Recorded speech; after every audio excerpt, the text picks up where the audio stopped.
नमस्कार, जय हिंद। एसके मिशन डिफेंस एकेडमी में आपका स्वागत है। आज हम लोग इंडियन आर्मी का क्वेश्चन बैंक करेंगे जो सेट नंबर 5 होगा। समान विज्ञान से संबंधित है। इसमें 1 से 50 तक क्वेश्चन होगा। सारे क्वेश्चन का हम लोग पढ़ेंगे, डिस्कशन करेंगे और याद भी करेंगे। तो चलते हैं क्वेश्चन नंबर 1 पे। जीवाश्म की आयु का निर्धारण किसके द्वारा होता है? ए. रेडियो कार्बन डेटिंग से, बी. यूरेनियम डेटिंग से, सी. परमाणु डेटिंग से, डी. इनमें से कोई नहीं। तो इसका सही आंसर होगा ऑप्शन नंबर ए, रेडियो डेटिंग से। रेडियो डेटिंग से जीवाश्म का पता लगाया जाता है, जैसे पेड़ पौधे की आयु, मानव कंकाल की आयु, या मरे हुए या पुरातत्व में जो जीवित मर गए हैं उसकी कितनी समय की था, कितना एज है और कब तक का है, ये सारे का पता जो है ना कार्बन डेटिंग से हम लोग प्राप्त करते हैं। Uranium dating, option number B. Uranium dating से जो है हम लोग जो है पत्थर, पहाड़ इत्यादि का जो है ना एज पता करते हैं कि ये पत्थर कितने साल पुराना है, पहाड़ कितने साल पुराना है।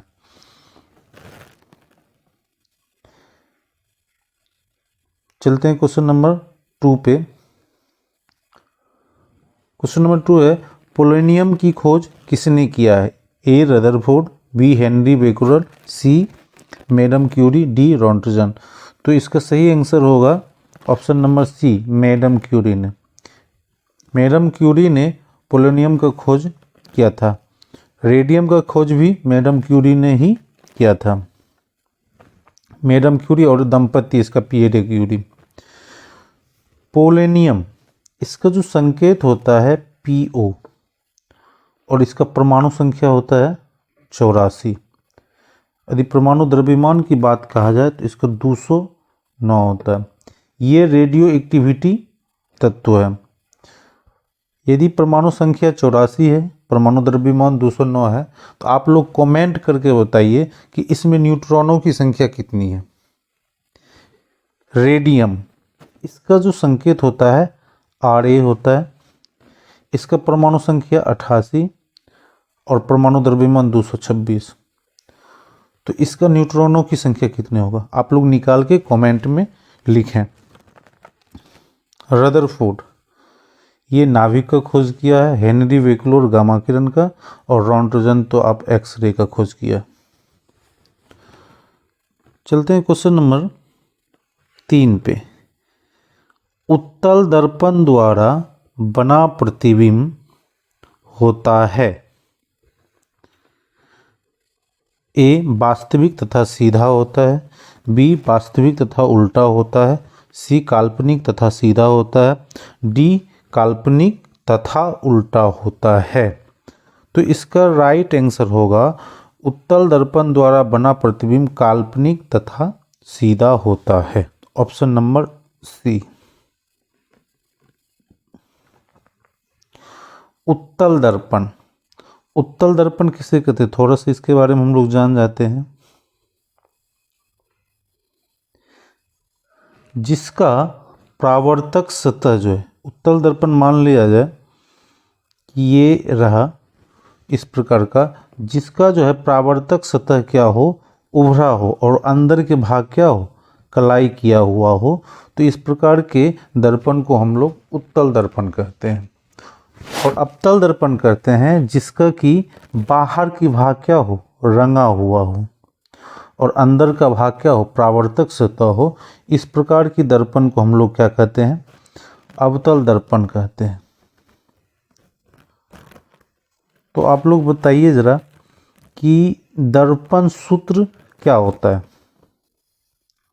दर्पण सूत्र होता है 1/f बराबर 1/v प्लस 1/u।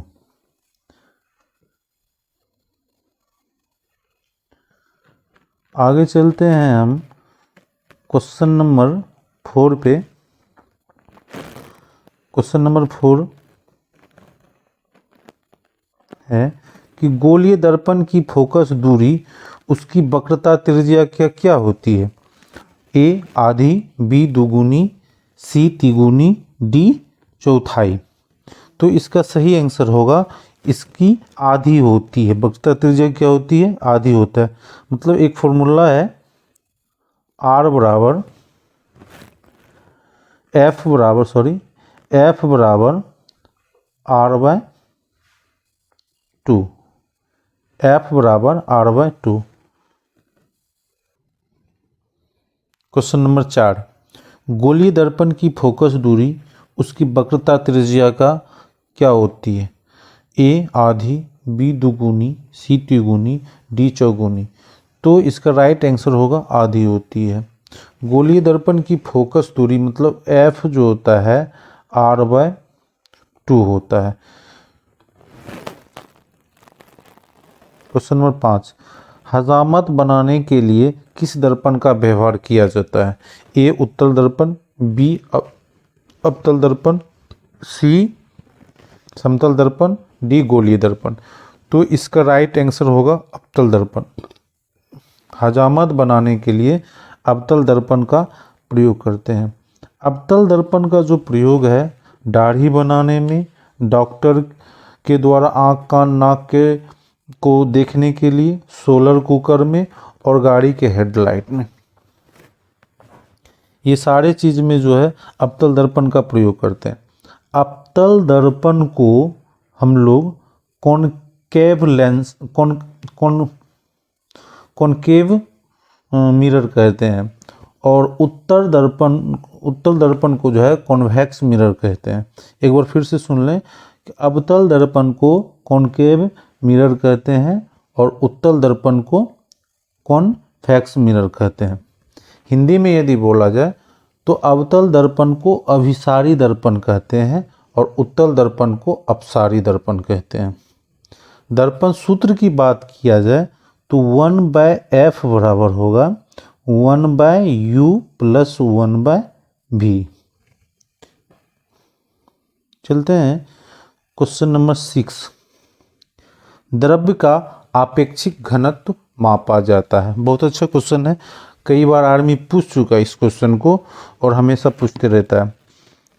ए hygrometer, B hydrometer, C rain gauge, D odometer.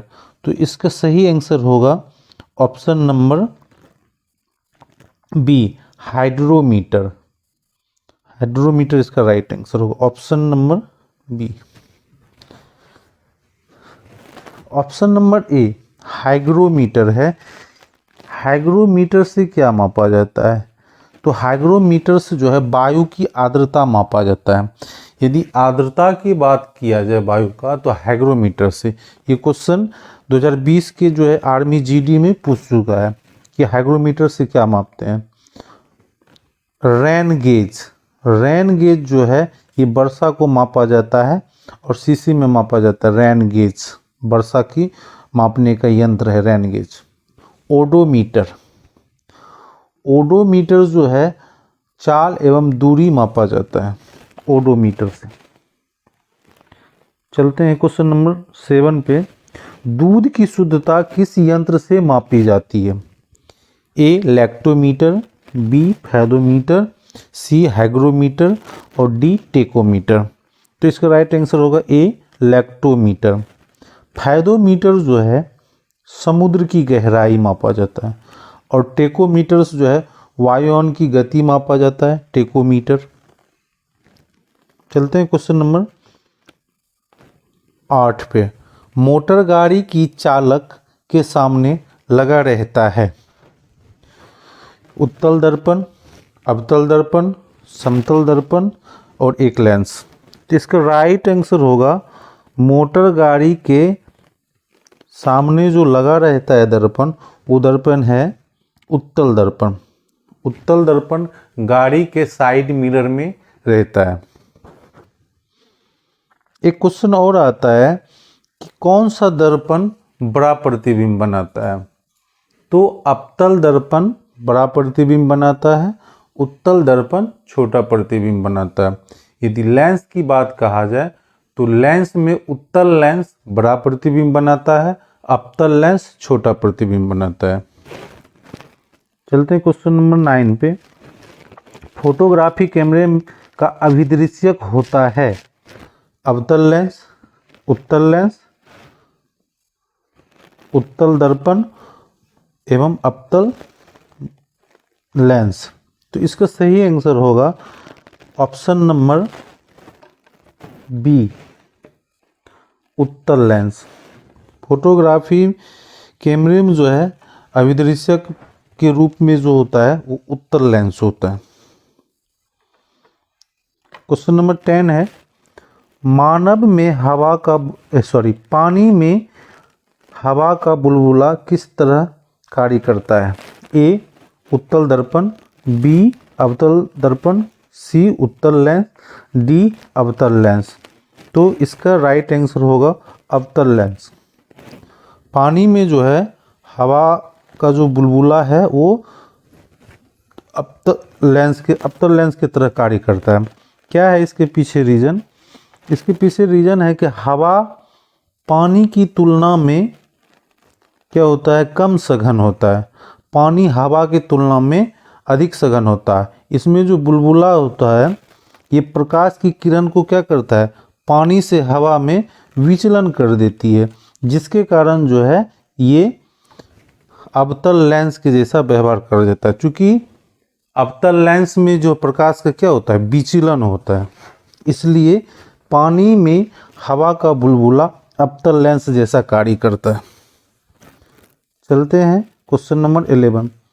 वायुमंडल की आर्द्रता मापी जाती है हाइग्रोमीटर, हाइड्रोमीटर, बैरोमीटर, अल्टीमीटर।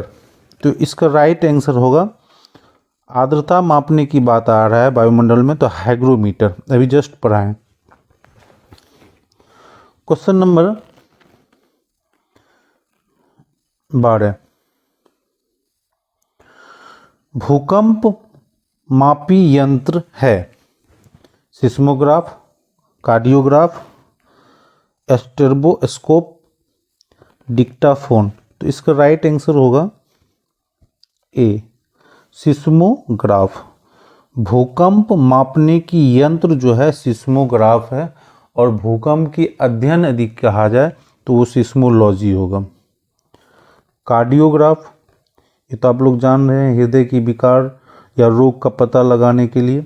और डिक्टाफोन, ये आप लोग कमेंट करके बताइए कि डिक्टाफोन से क्या मापा जाता है।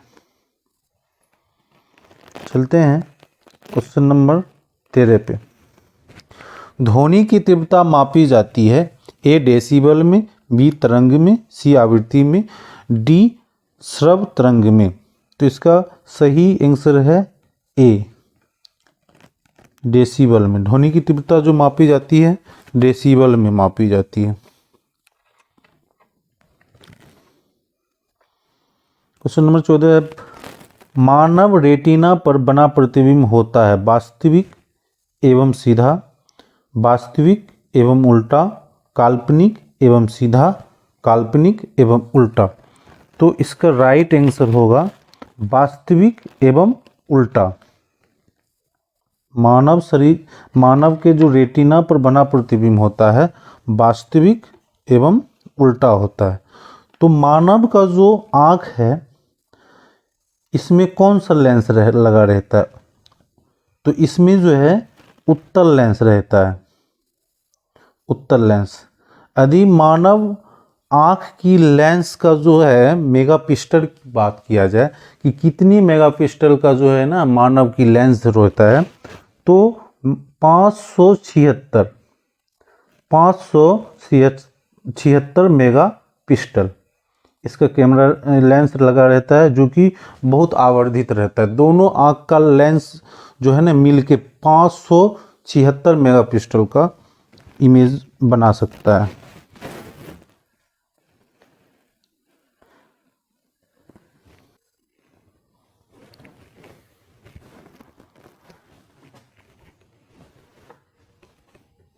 चलते हैं क्वेश्चन नंबर 15 पर।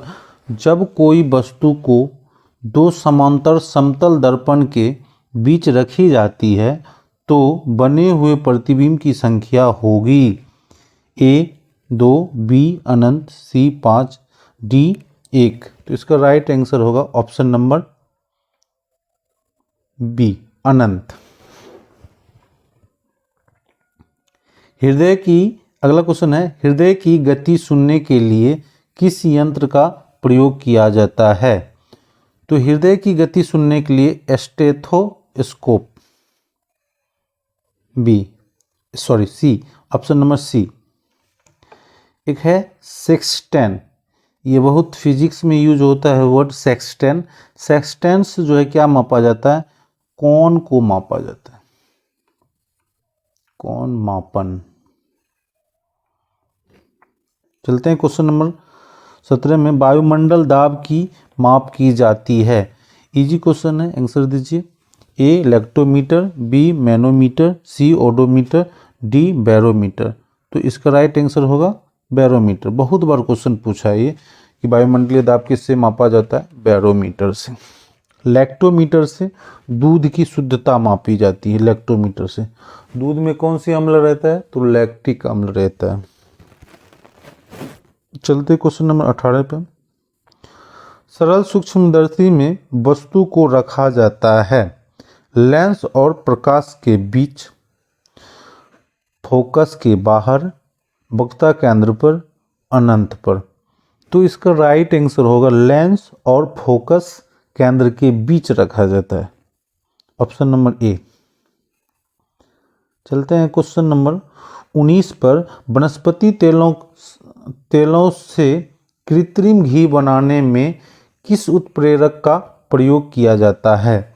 प्लेटिनम चूर्ण, लोहा चूर्ण, निकेल चूर्ण, गर्म एल्यूमिना। तो इसका राइट होगा निकेल चूर्ण। इसका 19 नंबर का होगा सी, ऑप्शन नंबर सी। क्या होता है इसका कि जब उच्च दाब पर निकेल को वनस्पति तेल से रिएक्शन या संयोग कराते हैं तो वो हाइड्रोजन से संयोग कर सीधा घी में परिवर्तित हो जाता है। इसे हम लोग कृत्रिम घी भी कहते हैं और इसमें जो है उत्प्रेरक के रूप में निकेल मिलाया जाता है, निकेल। चलते हैं क्वेश्चन नंबर 20, अवतल दर्पण में वस्तु का प्रतिबिंब दर्पण के पीछे काल्पनिक, सीधा तथा वस्तु से बड़ा बनता है जब वस्तु होती है। ये क्वेश्चन थोड़ा समझने वाला है और इसको ग्राफ से समझ सकते हैं। ए अनंत पर, बी फोकस पर, सी ध्रुव पर और डी फोकस और ध्रुव के बीच।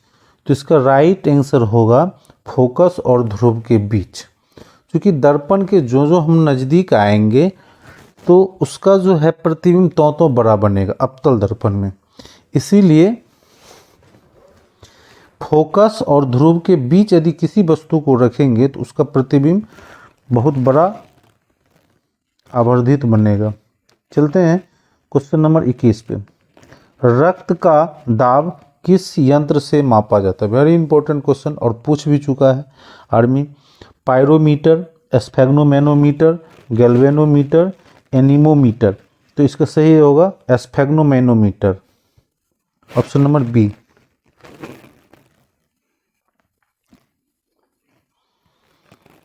एक क्वेश्चन बताइए, समान मनुष्य का रक्त दाब कितना होना चाहिए? पिछले वीडियो में हम लोग देखे होंगे, थंबनेल में लिखा होगा 120/80 mm/Hg। तो सामान्य मनुष्य का रक्तचाप जो है 120/80 होता है। आते हैं क्वेश्चन नंबर 22 पर, ट्रांसफार्मर किस सिद्धांत पर आधारित है? ए चुंबकीय प्रेरण सिद्धांत, बी विद्युत चुंबकीय प्रेरण के नियम, सी स्वप्रेरण के सिद्धांत, डी इनमें से कोई नहीं। तो आप लोग जवाब दीजिए, इसका क्या होगा राइट आंसर? तो राइट आंसर होगा ऑप्शन नंबर बी, विद्युत चुंबकीय प्रेरण के सिद्धांत पर। ट्रांसफार्मर जो है विद्युत चुंबकीय प्रेरण के सिद्धांत पर कार्य करता है। ट्रांसफार्मर का जो क्रोड होता है वो नर्म लोहा का बना होता है। किसका होता है?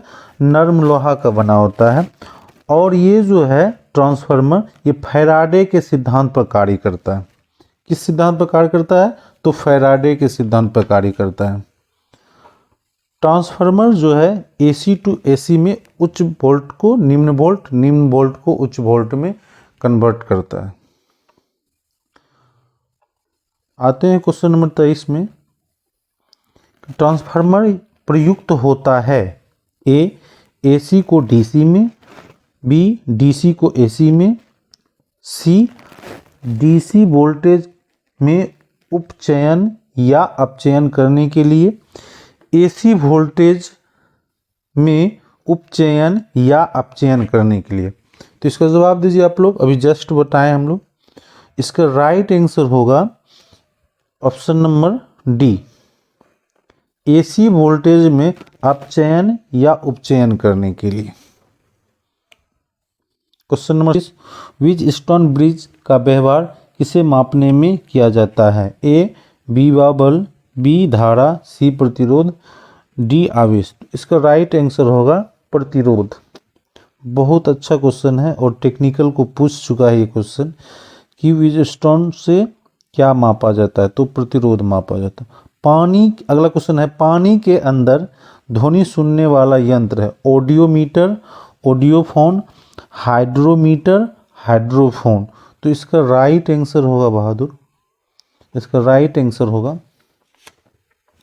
Option number D, hydrophone. ऐसे एक यहाँ पर ऑप्शन दे रहा है 24 नंबर में, धारा। धारा किसे कहते हैं बताइए जरा? धारा आवेश के प्रवाह की दर को धारा कहते हैं। फिर से, आवेश के प्रवाह की दर को धारा कहते हैं। अच्छा, धारा मापने का जो है इकाई क्या है? एम्पियर। क्या है? एम्पियर है। और आवेश मापने की इकाई क्या है? कूलम। आवेश मापने की इकाई क्या है? कूलम। धारा किससे मापा जाता है? तो एम्पियर से। और ये प्रतिरोध, प्रतिरोध का SI मात्रक क्या होता है?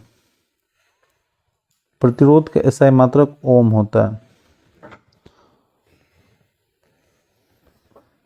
धारा एम्पियर और आवेश कूलम। क्वेश्चन नंबर 26 पे, लाउड स्पीकर में ऊर्जा परिवर्तित होता है। A ध्वनि से यांत्रिक एवं यांत्रिक से विद्युत ऊर्जा में, B विद्युत से यांत्रिक एवं यांत्रिक से ध्वनि ऊर्जा में, C ध्वनि से विद्युत एवं विद्युत से यांत्रिक ऊर्जा में, D यांत्रिक से ध्वनि ऊर्जा में। तो इसका राइट आंसर क्या होगा? आप लोग कमेंट करके बताइए। इसमें थोड़ा सा मिस्टेक लग रहा है मुझे। लाउड स्पीकर जो है ये क्या करता है? विद्युत ऊर्जा को ध्वनि ऊर्जा में कन्वर्ट कर देता है। लाउड स्पीकर, ऐसा कोई ऑप्शन नहीं लगता है। इसमें है विद्युत ऊर्जा, ध्वनि ऊर्जा से विद्युत ऊर्जा में, लेकिन यांत्रिक ऊर्जा कैसे होगा? ये तो नहीं हो सकता। तो इसलिए ये याद रखना है, लाउड स्पीकर जो है ये क्या करता है? विद्युत ऊर्जा को ध्वनि ऊर्जा में बदल देता है।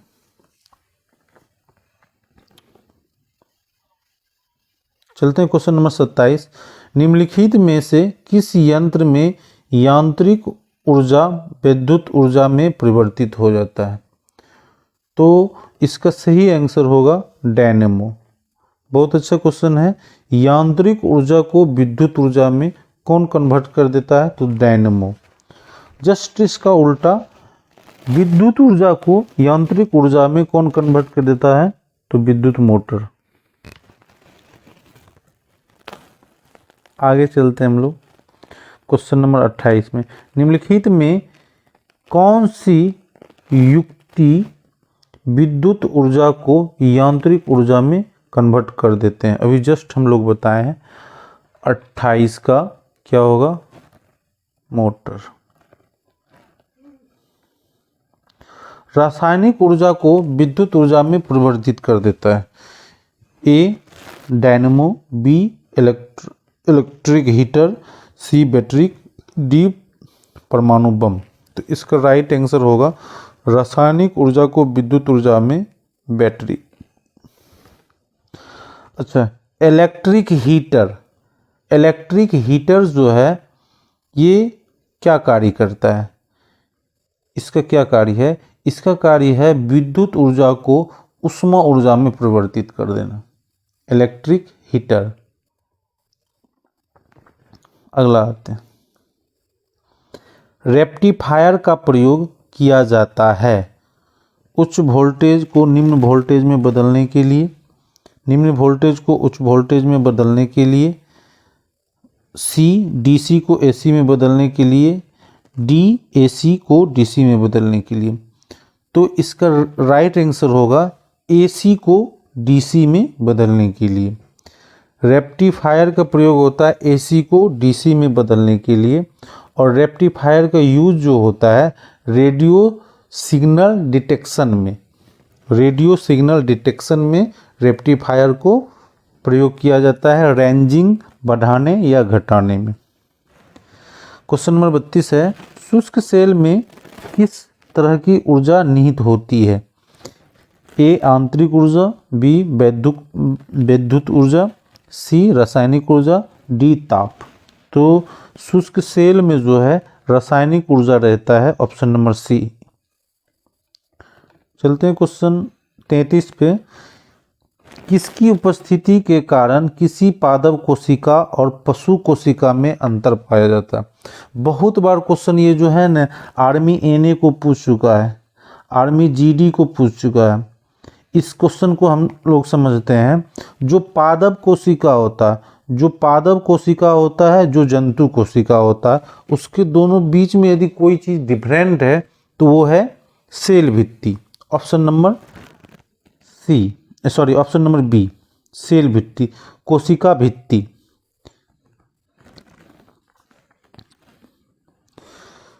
चलते हैं क्वेश्चन नंबर 34 पे, भारत का पहला परमाणु रिएक्टर का नाम क्या है? कमेंट में जवाब दें फटाफट, इसका क्या आंसर होगा? इसका आंसर हम नहीं बताएंगे क्योंकि पिछले वीडियो में हम बता चुके हैं। कमेंट में जवाब दें, जितने भी देख रहे हैं टोटल जवाब दें, इसका आंसर क्या होगा? क्वेश्चन नंबर 35 पे, डीडीटी की खोज किसने की थी? ए पिनमेल, B John E Salk, C doctor Paul Muller, D G Domagk. तो इसका राइट आंसर होगा option number C, doctor Paul Muller. अगला, डीडीटी का फुल फॉर्म क्या होता है? डीडीटी का फुल फॉर्म होता है डाइक्लोरो डाइफिनाइल ट्राइक्लोरो इथेन। एक बार फिर से हम बोल देते हैं, dichloro diphenyl trichloro ethane.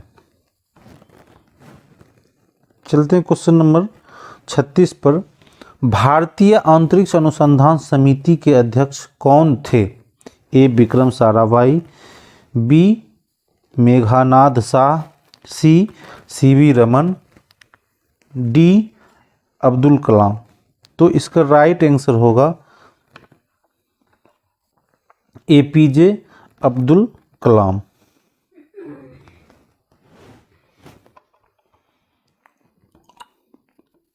CV Raman, CV Raman, अच्छा सीवी रमन का फुल नेम क्या होता है?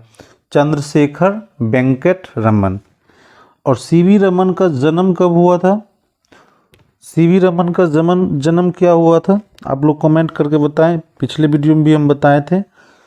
7 नवंबर 1818 ईस्वी। और इसे नोबेल पुरस्कार कब मिला गया था? तो इसे नोबेल पुरस्कार जो है 1930 ईस्वी में मिला था। किसके लिए? विज्ञान के क्षेत्र में मिला था। ये स्कैटरिंग ऑफ लाइट पे काम किया था, जिसे हम लोग रमन प्रभाव भी कहते हैं। ठीक है, इस खोज के लिए इसे नोबेल प्राइज 1930 में मिला था। सीवी रमन को एक और पुरस्कार मिला था जो भारत की ओर से मिला था, भारत रत्न। कब मिला था? तो 1954 में मिला था। चलते हैं क्वेश्चन नंबर 38, भारतीय अंतरिक्ष अनुसंधान संगठन की स्थापना कब हुआ? तो इसका राइट आंसर है ऑप्शन नंबर डी, 1969 ईस्वी।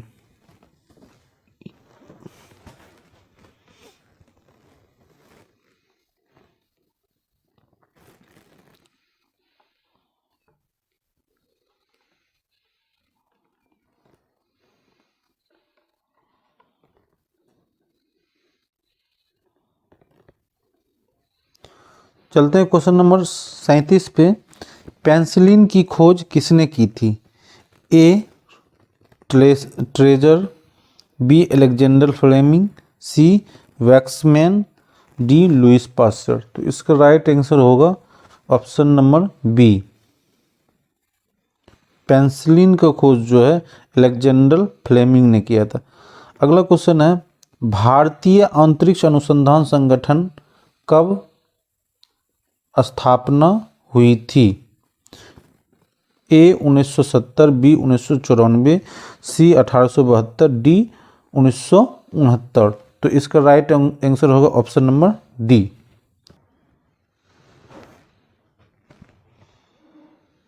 तो चलते हैं क्वेश्चन नंबर 40 पे। होम्योपैथी चिकित्सा के जनक कौन थे? बहुत अच्छा क्वेश्चन है और ये क्वेश्चन आर्मी जीडी में 2015 ईस्वी में पूछ चुका है कि होम्योपैथिक चिकित्सा के जनक कौन थे। A Hahnemann, B Joseph Lister, C James Harrison, D हैग्रो डी ब्रिज। तो इसका राइट आंसर होगा ऑप्शन नंबर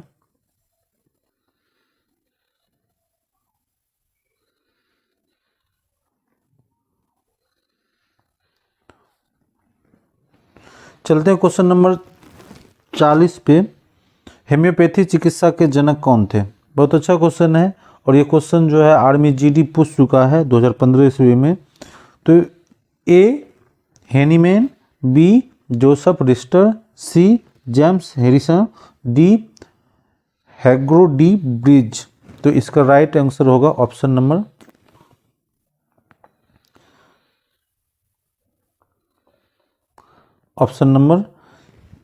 ए।